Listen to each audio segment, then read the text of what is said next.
আসসালামু আলাইকুম রহমতুল্লাহি ওয়া বারাকাতুহু। প্রিয় দর্শক, আজকে আমি আপনাদের মাঝে ছোট্ট একটি শিক্ষণীয় গল্প নিয়ে আসছি। আশা করি আপনারা শুনলে কিছুটা হলেও ভালো লাগবে। গল্পটা হলো এরকম যে কোনো এক সময় একবার একটি ঈগল পাহাড়ের উপরে তার বাসায় অনেকগুলি ডিম পারছেন, কিন্তু ঘটনাক্রমে বাতাসের কারণে তার বাসা থেকে একটি ডিম পড়ে যায়। নিচে গিয়ে এমন এক জায়গাতে পড়ে যেখানে মোরগ বসবাস করে। মোরগ যখন দেখলেন যে এখানে একটি ডিম পড়ে আছে, তখন সে মোরগ ভাবতে লাগলেন, হয়তো আমার খাঁচাতেই হয়তো ডিম পড়ে আসছে এখানে। তাই মোরগ এই ডিমটাকে নিয়ে তার খাঁচায় রেখে দিলেন। রেখে দেওয়ার পর যখন মোরগ খাঁচায় সময় দিতে লাগলেন, যখন মোরগের ডিম থেকে অনেকগুলি বাচ্চা বাচ্চা জন্ম নিলেন, ওই মোরগের বাচ্চার সাথে ওই যে ঈগলের একটি ডিম নিয়ে রাখছিল, সেখান থেকে একটি ঈগলের বাচ্চাও জন্ম নিল।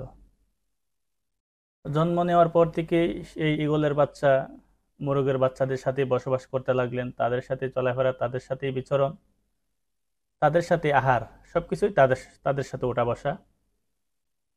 কিন্তু সময় যত যাচ্ছে, যখন ঈগলের বাচ্চার একটু বোধ শক্তি হইল, একটু একটু বসতে লাগলো, কিছুটা বয়স হইল, তখন ঈগলের বাচ্চা একদিন ওই মোরগকে বলতেছে যে আমি তো আপনাদের মতো না। আমি আমি কেমন, আমি আপনাদের যে অন্যান্য যে মোরগ আছে যারা আমার সাথী ভাই, আমার সাথে আমার বয়সের, তাদের দৈহিক গঠন একরকম, আমার হইলে অন্যরকম, আমি তো আপনাদের মতো না। তখন মোরগ বলল যে তুমি আমার ডিমতেই জন্ম নিছো, তুমি আমাদেরই বাচ্চা, তুমি মোরগ। যাই হোক, যখন ঈগলের বাচ্চা এখানেই জন্ম নিলেন, তো তার কথা মেনে নিলেন এবং বললেন যে হ্যাঁ, আমি হয়তো মোরগই। তো আবারও তাদের সাথে বসবাস করতে লাগলেন। কিন্তু না, ঈগলের বাচ্চা মনের যে একটা অস্বস্তি দূর হচ্ছে না, যে তাদের চাল চলন, তাদের দৈহিক গঠন আমার মতো না, আমি অন্যরকম, এটা কিভাবে সম্ভব। কিন্তু ঘটনাক্রমে একদিন ওই ঈগলের বাচ্চা আকাশের দিকে তাকালেন, দেখলেন যে তারই মতো দৈহিক গঠন, যে তারা পুরো আকাশ দাপিয়ে বেড়াচ্ছে, আকাশে উড়ে বেড়াচ্ছে, মেঘের সাথে খেলা করছে, তারা শিকারি করছে, যেখানে ইচ্ছে সেখানে যাচ্ছে, পাহাড়ের উপরে কিংবা সমুদ্রের উপরে সব জায়গায় তাদের বিচরণ।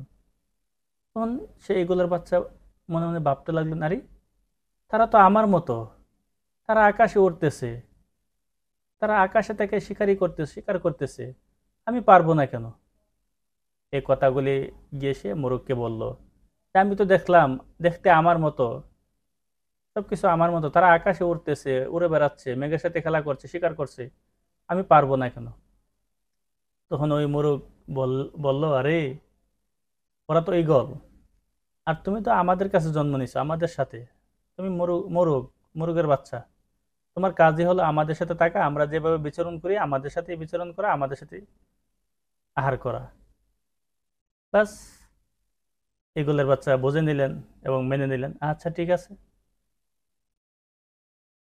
তারপরও ওই এভাবে যখন চলতে লাগলো, একদিন ঈগলের বাচ্চা স্বপ্ন দেখে যে সে আকাশের মাঝে উড়ে বেড়াচ্ছে, সে মেঘের মেঘের সাথে খেলা করতেছে, সে শিকার করতেছে, কখনো সাগরের উপরে, কখনো পাহাড়ের উপরে সে উঠতেছে। সে যখন তার স্বপ্নের কথা এসে মোরগকে বললেন, এবং মোরগের সাথে যে মোরগের বাচ্চারা আছে তাদেরকে বললেন যে আমি তো স্বপ্নে দেখলাম এইভাবে, আমি আকাশে উড়তেছি, শিকার করতেছি, তাদের সাথে একই সাথে চলতেছি। তখন ওই মোরগগুলি হেসে দিয়ে বলল, আরে এগুলি তোমার স্বপ্ন, তুমি তো আসলে মোরগের বাচ্চা, তুমি আমাদের স্বজাতি। বাস, মোরগ এসে এগুলোর বাচ্চা আর সামনে এগুলো না। দেখেন, যদি এই বাচ্চা যদি বুঝতো সে ঈগলের বাচ্চা, তার জন্মই হয়েছে আকাশে ওড়ার জন্য, মেঘের সাথে খেলা করার জন্য, তাহলে কি সে কখনো তার আত্মবিশ্বাস ও প্রতিভাকে এভাবে হারিয়ে যেতে দিল? দিল না। সে এভাবেই মুরুখদের সাথে বিচরণ করে জমিনে থেকে এভাবে তার জীবন শেষ করে দিলেন। তো বন্ধুগণ, আসলে আমরা এই ছোট্ট একটি গল্প থেকে আমরা কি শিখতে পারলাম? আসলে আমরা যদি একটু অনুধাবন করি, আমাদের বাস্তব জীবনের অনেক বাধা এবং সীমাবদ্ধতা সৃষ্টি হয় অন্যদেরকে বিশ্বাস করার মাধ্যমে। দেখেন, আমরা যদি একটা কাজে বা একটা কাজে যখন আমরা মনোনিবেশ করি, পরিশ্রম করি, তখন অন্যরা যদি বলে যে এটা তুমি পারবা না, এই সেই, তখন তার কথা বিশ্বাস করে আমরা এখানে থেমে যাই।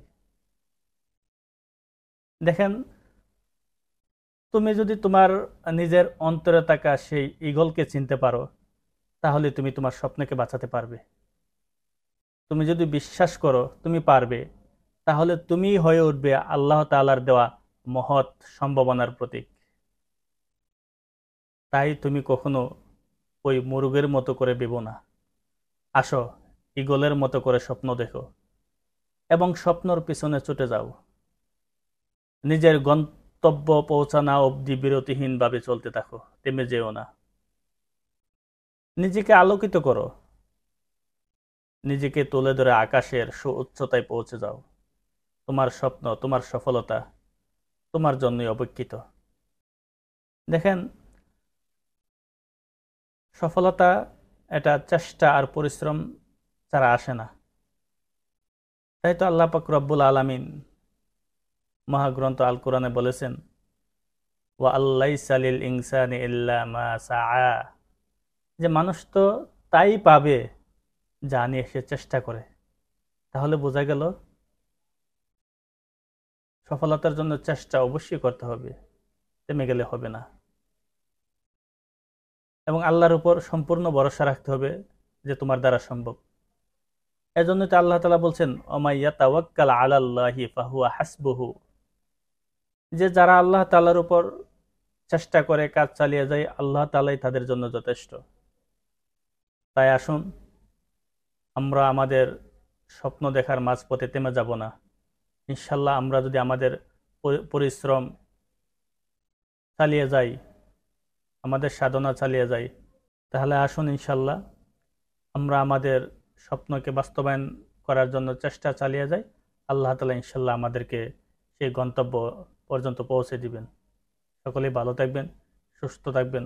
আসসালামু আলাইকুম ওয়া রাহমাতুল্লাহি ওয়া বারাকাতুহু।